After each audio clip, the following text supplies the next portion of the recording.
Hello বন্ধুরা, সবাই কেমন আছো? আশা করছি সবাই ভালো আছো। তো আজকে আমরা আছি আফগানি এগ কারি। তো চলো ফার্স্টে আমরা ডিমটাকে সিদ্ধ করে নিই। তো আমি এখানে 4টে ডিম নিয়েছি, তোমরা 5টাও নিতে পারো, 6টাও নিতে পারো। তো ডিমগুলোকে দেখো সিদ্ধ করা হয়ে গেছে। এবার আমি ডিমগুলোকে ছাড়িয়ে নিচ্ছি। তো এক এক করে ডিমগুলোকে ছাড়িয়ে নিব। তারপরে ডিমগুলোকে পাত্রে রেখে দিয়ে একটু চাকুতে করে চিড়ে চিড়ে নিব, তাহলে কি ডিমে লবণটা ভালোভাবে ঢুকবে। তো আমি এখানে কালকেও আলাদা রকমের রেসিপি দিয়েছিলাম এগ কারির, কিন্তু আজকে অন্য রকম দিচ্ছি। আজকে আফগানি এগ কারিটা একদম সাদার মতন হবে। তো দেখো এখানে 4টে ডিমই আমি এইভাবে চিড়ে চিড়ে নিব চাকুতে করে। তো চলো এবার কি কি লাগছে দেখে নিই। এখানে আছে তোমার টক দই, এখানে আছে 4টে ডিম, পেঁয়াজ, রসুন, আদা, কাঁচা লঙ্কা, ঘি, ওখানে আছে তোমার কাজু আর তোমার কাঠবাদাম, আর ওটা আছে তোমার কেওড়া জল, গোলাপ জল, ওখানে আছে 2টো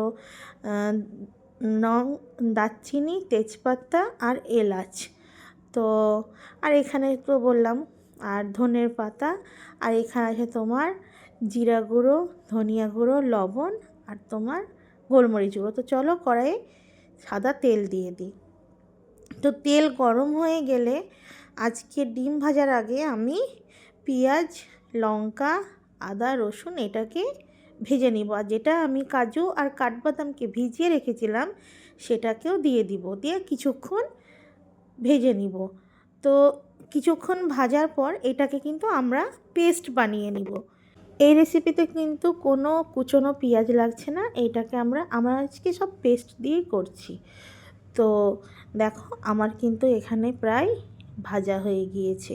তো তারপরে আমি এগুলোকে এক এক করে তুলে নিব, দিয়ে মিক্সি জারে পিষিয়ে নিব।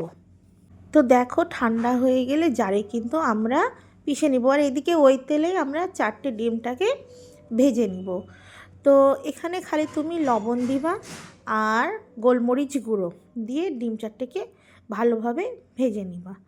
তো দেখো আমার ডিম 4টে কিন্তু ভাজা হয়ে গিয়েছে। এবার কিন্তু আমি এক এক করে তুলে নিব, এক এক করে তুলে নিচ্ছি। তো চলো তোমরাও এবার নেক্সট প্রসেসে চলো। তো যেটা মিক্সিতে ঠান্ডা করতে দিয়েছিলাম কাপে, তো ওটা ঠান্ডা হয়ে গেছে, আর ধনের পাতা দিব, দিয়ে একসঙ্গে ওইটাকে পেস্ট বানিয়ে নিব। তো দেখো আমার পেস্ট বানা কিন্তু হয়ে গিয়েছে। এবার ওই কড়াইয়ে তেল আছে, তো সেই তেলে রান্না করে নিব আজকে আমরা। তো 2টো এলাচ আর একটা দারচিনি আর তোমার একটা তেজপাতা, বললাম না বেশি মশলা লাগবে না। তো যেটা বেটে রেখেছিলাম পেস্টটা, ওইটা তোমার তেলে দিয়ে দিলাম। এটা ভালোভাবে কষিয়ে নিতে হবে যতক্ষণ না তোমার এর তেলটা ছেড়ে দিচ্ছে। তো দেখো কষতে কষতে কিন্তু তেল ছেড়ে দেবে। আর এই রান্নাটা কিন্তু তোমাদের বেশিক্ষণ লাগবে না, এটা তোমাদের খুব অল্প সময় লাগবে। এখানে তোমার গুঁড়ো মশলাগুলো দিলাম, লবণ, কালো জিরার গুঁড়ো আর ধনিয়ার গুঁড়ো আর জিরা গুঁড়ো। তো এইভাবে ভালোভাবে মিশিয়ে নেওয়ার পর আমরা এখানে টক দই নিয়ে নিয়েছি। টক দইটা কিন্তু তোমরা মিক্সিতে একটু ফাটিয়ে নিবা, না হলে দানা দানা হয়ে যাবে। তো টক দই দিয়ে কিছুক্ষণ আমরা এভাবে কষাবো। তো এই রেসিপিটা তোমরা করে দেখবা, খুবই ভালো লাগবে, খুবই ভালো লাগবে, মানে না খেলে বুঝতে পারবা না যে রেসিপিটা কত সুন্দর হয়েছে। তো আমরা এখানে 4টে ডিমটা অ্যাড করে দিলাম। তো এইভাবে মশলার সাথে ডিমগুলোকেও কষাতে হবে কিছুক্ষণ। তো এইভাবে ডিমটাকে কষিয়ে কষিয়ে তোমার যেটা আমাদের সবাই কিন্তু এখানে তোমার ফ্রেশ ক্রিম ব্যবহার করে, কিন্তু যেহেতু আমার বাড়িতে ফ্রেশ ক্রিম নেই, তো সেহেতু দুধ আর তোমার মালাই দিয়েছি। তা ওইটাকেও আমি মিক্সিতে পেস্ট করে নিয়েছি।